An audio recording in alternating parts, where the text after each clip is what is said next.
Hello and welcome to the Manage Self Lead Others podcast, mainly for experienced and aspiring people managers. I'm your host, Nina Sunday, and this is the show to help you explore ways to become the best version of yourself at work as a manager. Each episode, you'll hear from some of the brightest minds on the planet who share your passion to elevate and transform team culture. They'll share insights in self-leadership and leading others. Together we can make workplace culture better. Are you ready? Because it's time to manage self, lead others.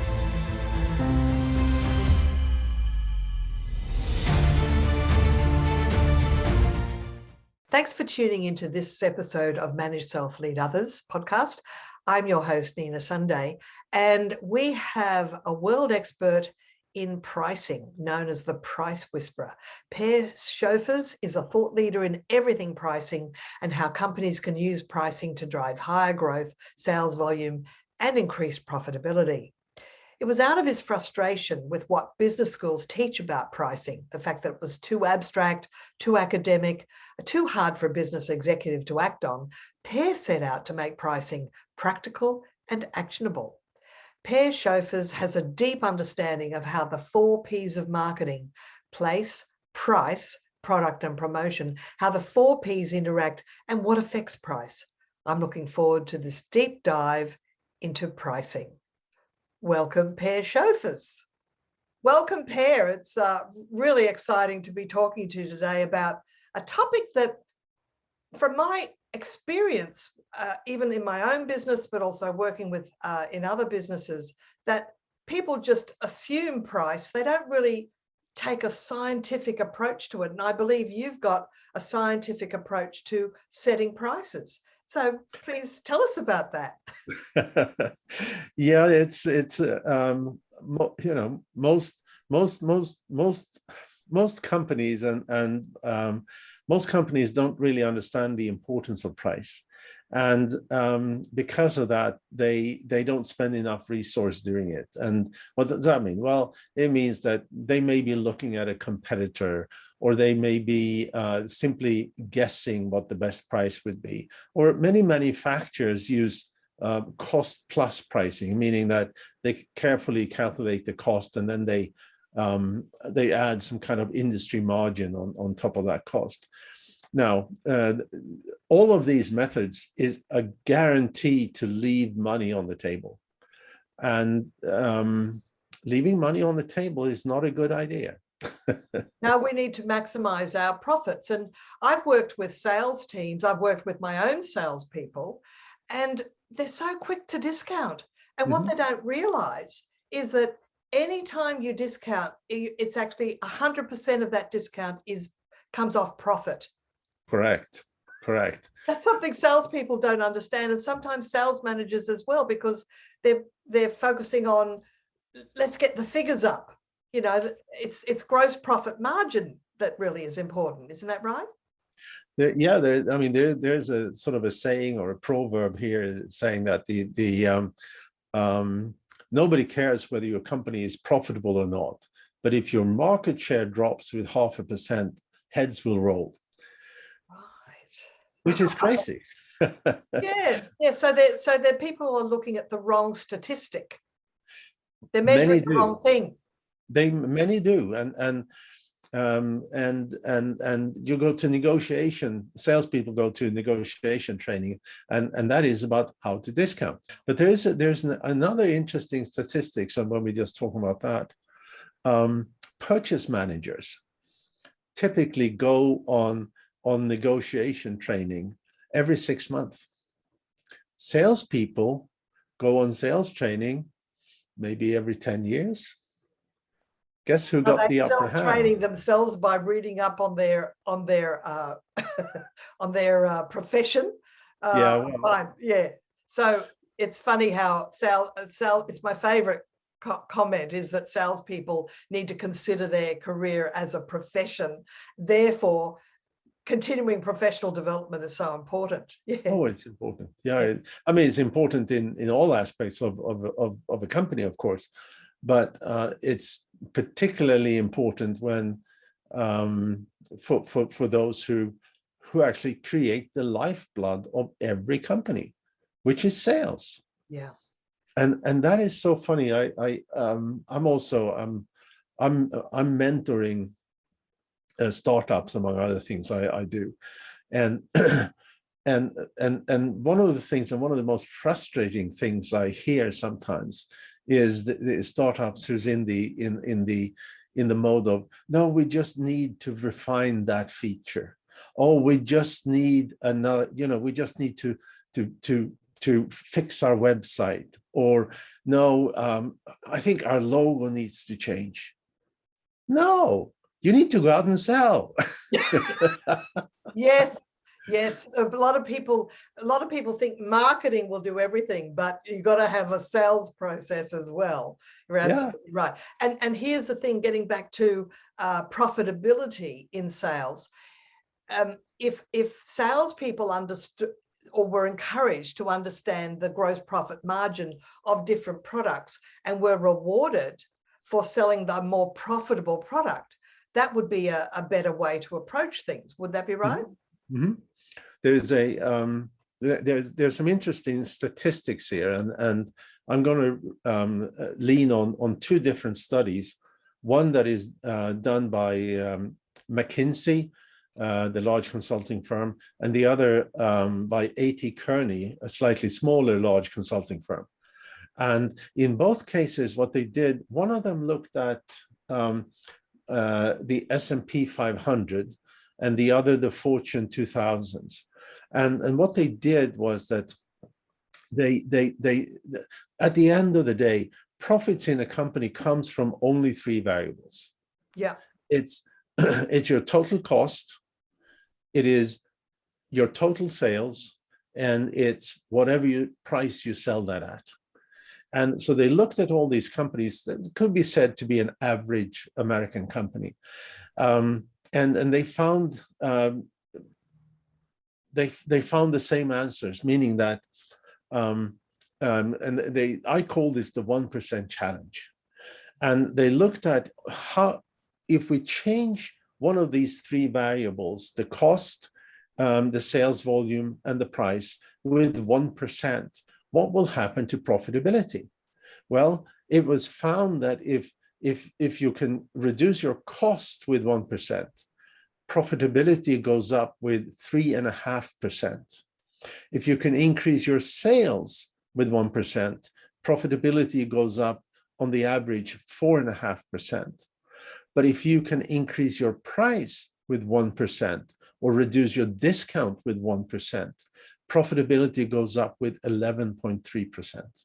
Now that is an interesting statistic, and just to give myself confidence, some years ago, I used to have a chart behind my desk that it was some marketing expert had printed that said, increase your prices by 10%, experience a 30% increase in profit, increase it by 50%, and so on. It went up. So it made, because sometimes sales or companies set their prices with an element of fear. It's like, if we increase the prices, we'll chase all our customers away. Yeah. Maybe they'll just chase the wrong customers away.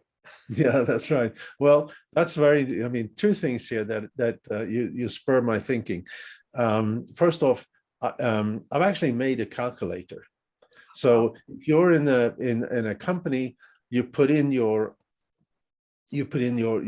cost, you put in your revenue, and then you put in the amount of price increase you are going to do, 1%, 5%, whatever. And as a result, you see how much your profitability is going to go up. A story here about how price affects your customers. Tell us the story. Yeah, we did this for a fairly small company here in the Los Angeles area that still sells a phone system in the cloud, a business phone system in the cloud. Oh. And we said that you guys are so underpriced that you can quadruple your price. Right. All right, which they did. And the result of that was two things. First off, their sales volume increased with 25% at 4 times the prices. Right. Secondly, to use the very technical term the CEO used, he said, and then we got rid of the bottom feeders. And we got a completely different set of customers. So he said, our support costs have gone down with 80%. In other words, the problematic, troublesome customers that took up all your time, which eats up your profitability, they went away. Yeah. And then you had the high profit, low maintenance customers that stayed. Oh, that's wonderful. But you know, this is because when you have these really low prices, in many cases, you only, well, I'll say you, but the company appeals to price sensitive customers, and price sensitive customers buy from the company only because of the low price. They're not all that interested in the product or service, so they don't even spend or invest the time needed to learn how to use it. You're absolutely right. And they don't appreciate if you go the extra mile, they're not appreciating that difference. They just assume, you know, that's correct. Yeah. So price optimization is a topic or a theme that should be on any manager's list of where to focus. Is that right? Absolutely. And it is on the minds of people, but we actually did a study on this, and I know other people have done similar studies. And going back to those three variables and how it affects profitability, we've done a study of American CEOs, where we simply asked the question, which of these three variables affects profitability the most? And 12% said price. Right. 88% said the wrong answer. And what was the wrong answer? Well, the wrong answer was, what affects price the most? They said, well, sales volume. Profitability the most. And they said sales volume or cost cutting. Yes, because I think people think that if they drop the price, they'll get more volume, therefore they'll get more profit.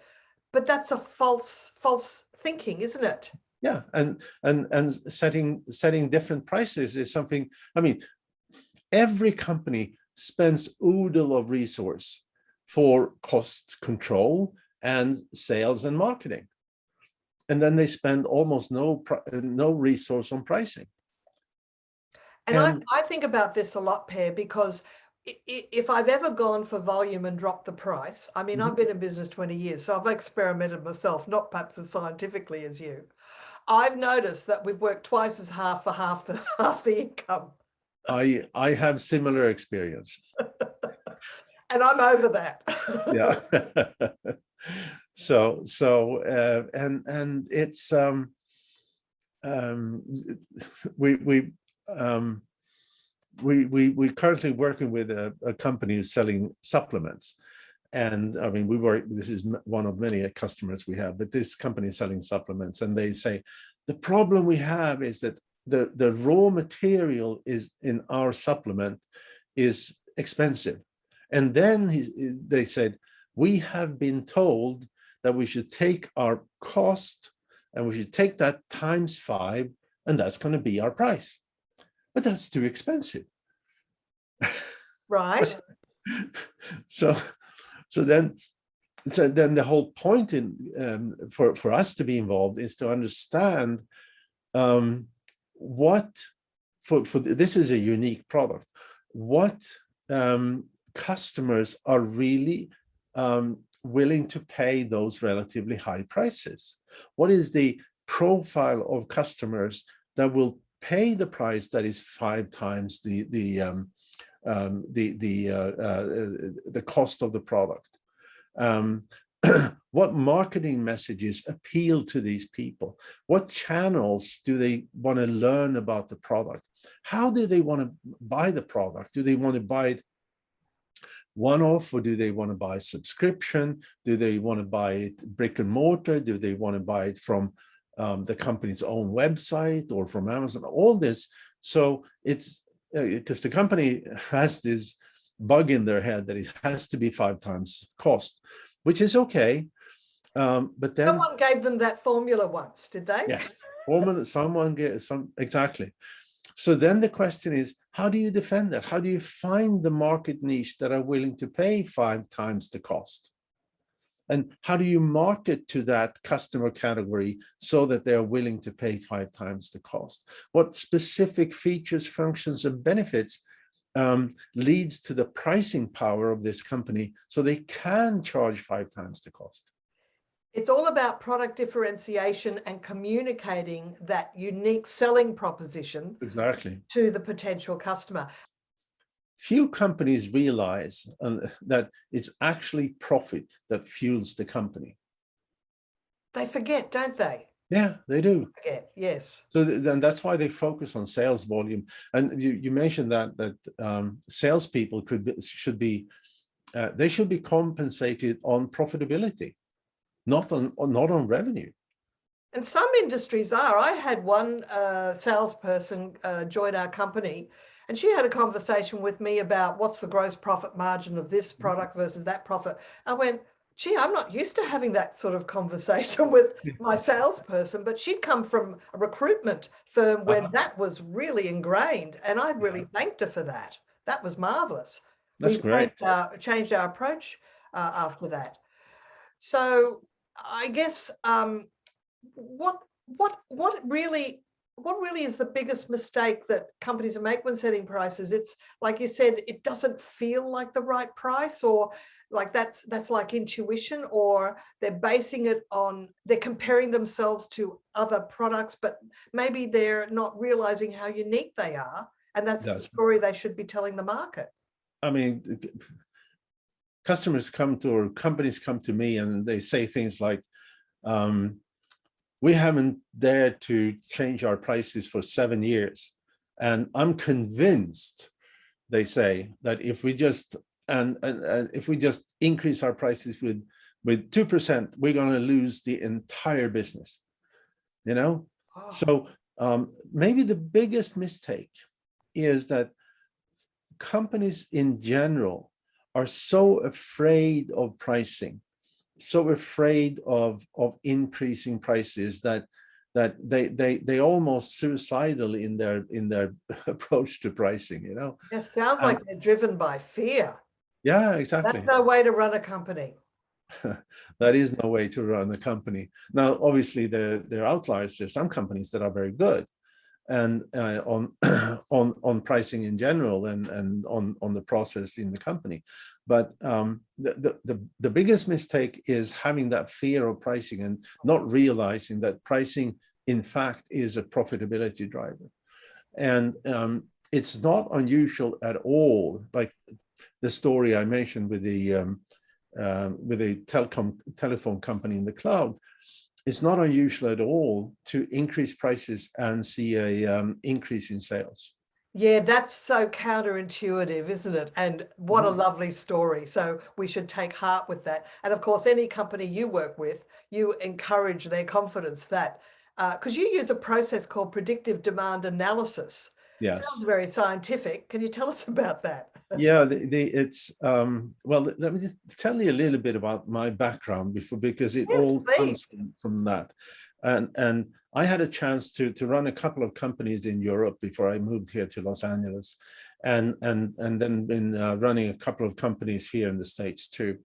And we did experiments with pricing, and some of those experiments were very successful. Type next quarter revenues are up with 25%. And others were complete disasters. What I had learned in business school and can read about pricing was so academic that it was completely useless in terms of us understanding why some of these experiments worked and others didn't. So 14 years ago, when I decided I was too old and too opinionated to work within a reporting structure, I decided to take that interest in pricing and develop a process that would make every pricing experiment a success. And that process consists of, and this is where we get into the predicted sales assessment. it consists of a particular kind of market research, online market research, from where we can predict sales volume and revenue at different price levels. And and then we take that predictions and we split it, we segment it. So we segment it by different customer profiles, for example. So we can tell our client, this is the customer profile you should focus on because it will lead to the highest revenue. Ah, they call that the sweet spot. Yeah. So you've got to focus on the sweet spot. That's right. And then we take that further and we say, these are the marketing messages that leads to the highest revenue. These are the product or service features that leads to the highest revenue. These are the sales channels that leads to the highest revenue. So you actually have a holistic approach. Yes, not absolutely. just about what price will people buy, but you actually give advice on the specific messages to appeal to the demographic that's going to be willing to pay that price. Yes. Well, it sounds like you earn your keep when you work with people. Well, you know, I have to tell you this, we've done maybe half a dozen projects in Australia. So. Oh, that's interesting. Very interesting. So some of the more well-known brands over there. So you work with people all around the world, Europe, Australia, USA. Yeah, absolutely. Yeah. And that's also interesting. We did a project a couple of well, maybe 2 months ago for a Scottish-based company, or company based in Scotland, and they were selling its product in the UK and here in the US. Well, they were launching a new product, I should say. And for this particular product, we found that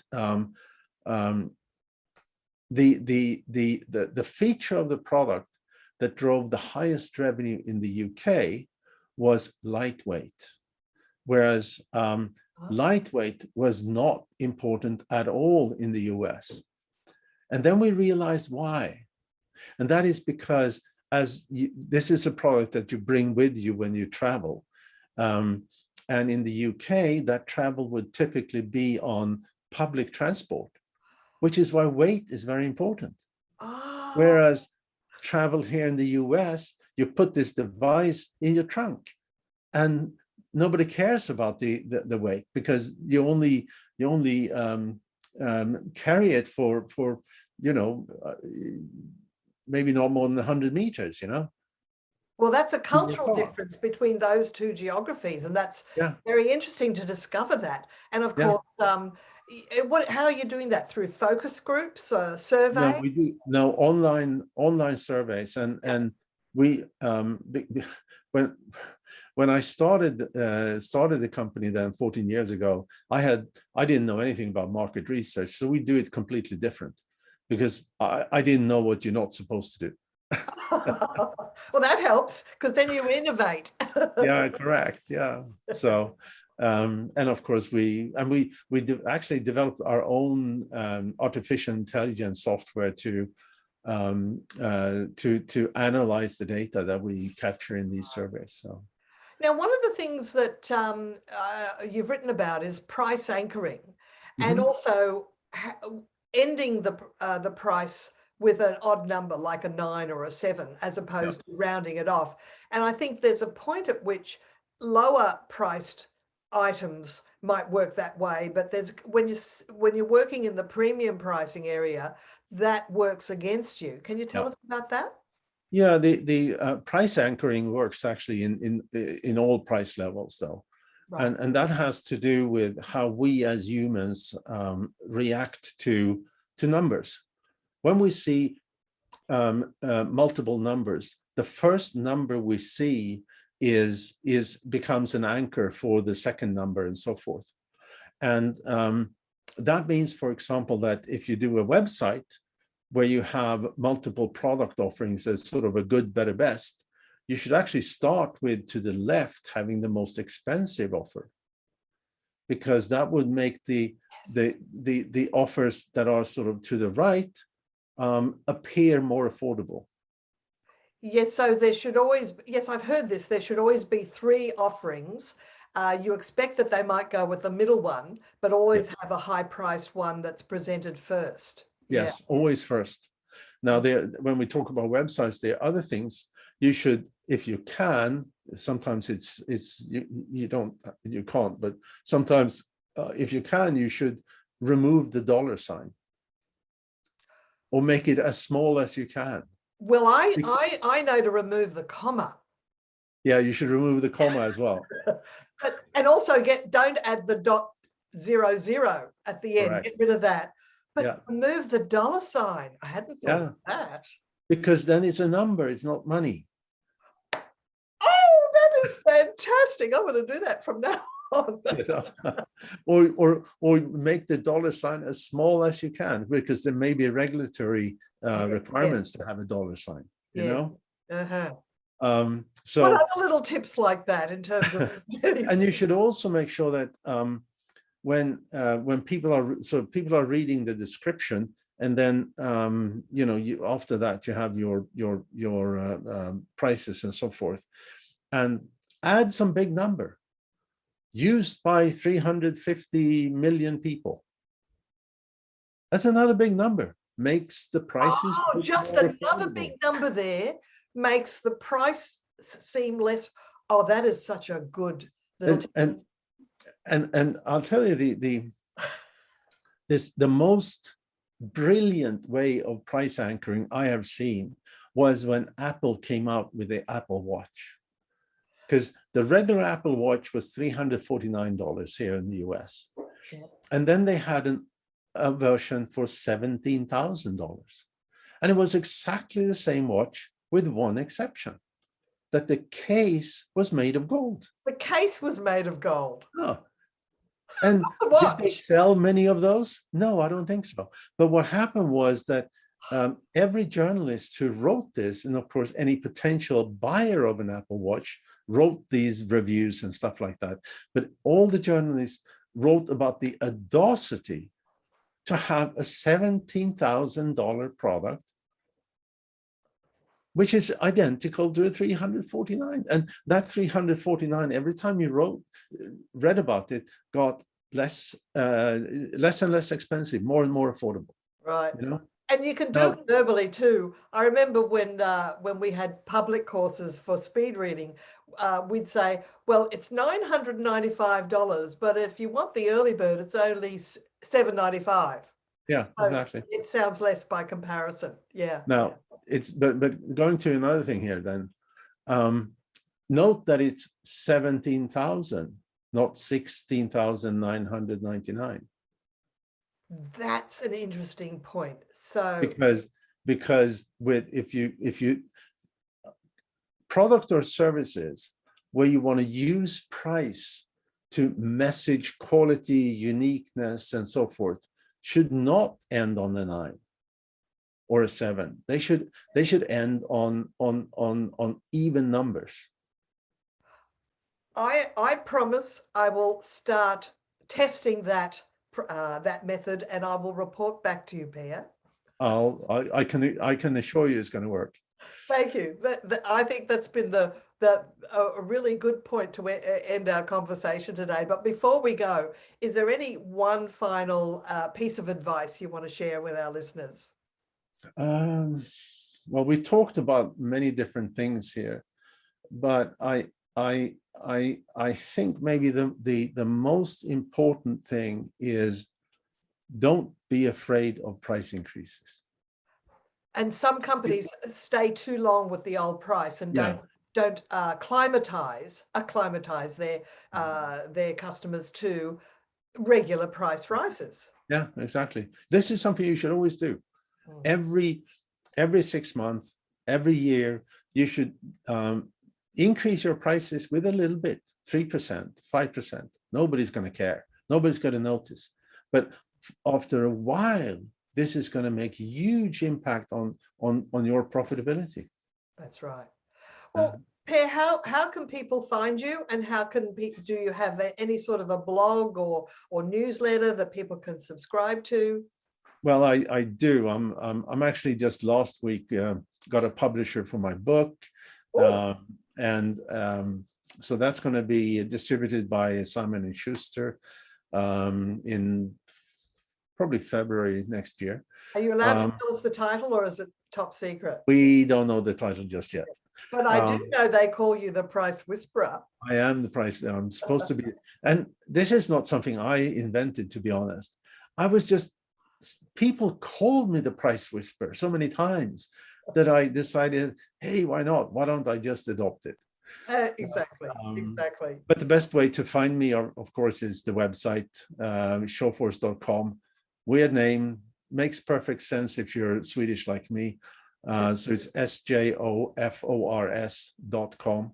And it'll be in the show notes so they can read about it. Yeah. And there's a page there with lots of links to articles and interviews and blog posts and so forth. Yes, they go to the thought leadership page, and there's a wealth of information there. And I really thank you, Per, because what you're doing is unique, and you're actually focusing on an area that people just assume, have all these assumptions about, and you're actually stirring the pot and saying, hey, hang on, there's actually other ways to look at this, and you're educating the market. So fantastic. Well done. Well, fantastic work you're doing. Yeah, thank you. And thank you for having me on the show, Nina. And I hope this was useful and also a little entertaining. Oh, it was both. Thank you so much, Per. Lovely to talk with you today. Thank you so much. Thanks, Nina. Today, we've been speaking with Per Sjofors, the price whisperer from atenga.com and sjofors.com. On the Manage Self Lead Others podcast, I'm your host, Nina Sunday. If you enjoyed this podcast, we'd appreciate it if you would review it on Apple Podcasts, because feedback helps the world find us, and the more people who listen to the podcast, the more we can invest to make it better. Remember to subscribe, and we'll see you next time. Ciao for now.